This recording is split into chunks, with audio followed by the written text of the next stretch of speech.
I enjoy bad horror movies. I like a shitty horror like Truth or Dare or Slender Man or Bye Bye Man. I really love seeing all these movies in theaters, and that's the only reason I went and saw Firestarter this weekend, because it was written by the dude who wrote Halloween Kills, and I think that's like one of the worst horror movies I've seen in recent memory. This movie disappointed me because it was actually a lot better than I thought it was gonna be. I was expecting a real piece of shit. I think this is miles past Halloween Kills. This guy, I think, wrote an absolute dud in Halloween Kills. I think he wrote a much better film here. Never emotionally was too invested in the characters. I don't think this film focused on the characters and made you care about Zac Efron and the girl Charlie enough. But it was an entertaining, like, just cat and mouse chase. And it's sort of similar to, like, Logan in ways, where it's, like, Logan and X-23 on the way from government agencies, except it's Zac Efron and this one girl on the run from these government agencies, and she has fire powers, and he's trying to teach her how to control them because these bad people are after them. There's this character in the film named Rainbird, who also has powers and was a government experiment, and he's hunting down this Firestarter girl, and he gave me such, like, Lauren Malvo, Anton Chigurh, like, Hitman vibes. The scenes where this dude Rainbird is coming to kill Zac Efron and his daughter Charlie are some of the best scenes in the film. He really, as someone who loves No Country for Old Men, this guy, like, just gave me such Anton Chigurh vibes, like, just a super serious, doesn't talk much hitman, just, like, in the West, trying to kill these people by any means necessary. He'll kill cops, he doesn't care, and he feels nothing.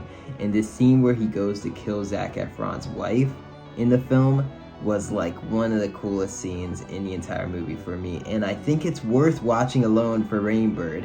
I would totally watch not a Rainbird film, but a film where he is, like, the main antagonist and he gets more than, like, 10 minutes of screen time, because I really like that dude. At the third act, I'd say, is when it's the best, when they go to this government agency and the music gets all, like, real synth-like. There were good things about this movie, but I just kind of felt like nothing and hollow inside when I was watching it. So sort of a mixed bag of a movie, because, like, the first act I thought was pretty bad, the second act was, like, pretty alright, and then the third act I really enjoyed. It got better as it went on. If I were watching it at home, I would have turned it off, though, because the first act just seemed like so, like, this movie's gonna suck. But stick with it and it gets better, but it doesn't ever get too great. It wasn't really a horror film. There was no real horror scenes, which kind of disappointed me because it's totally billed as a horror movie. And I wish they used more practical fire because the CGI fire didn't look great. And this movie is also filled with exposition. Kurtwood Smith, if you remember him from that 70s show, Red, is in this film, and he's in one of the most exposition heavy scenes I've ever seen, where it's him and this one woman, and they're just spitting exposition to each other back and forth for like 5 minutes straight. But he chews up the scenery so much, and I was like, I wish this guy was in more movies. I thought he was incredible, even though the dialogue was like not great. I really liked him in this movie. Michael Greyeyes is fucking awesome in this movie. He was the highlight of the film for me, and he was only in it for about like 10 minutes. I'm looking at the Rotten Tomatoes score right now, and it has a 33% and then a 42% audience score. And that to me is just fucking crazy. I enjoyed this movie more than Doctor Strange. Doctor Strange was an absolute mess to me. This movie was at least like coherent. It's fine. It disappointed me because I wanted a really bad shitty horror movie, and it's not that, but it's not even a really good shitty horror movie. But it's entertaining enough, and it has its good moments, it has its bad moments.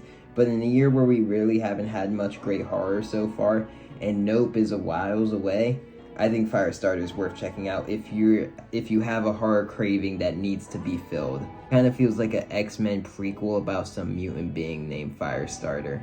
Could totally watch a sequel with Firestarter and Rainbird on the run from the government agency, but now she's older and more in control of her powers and she's trying to take them down.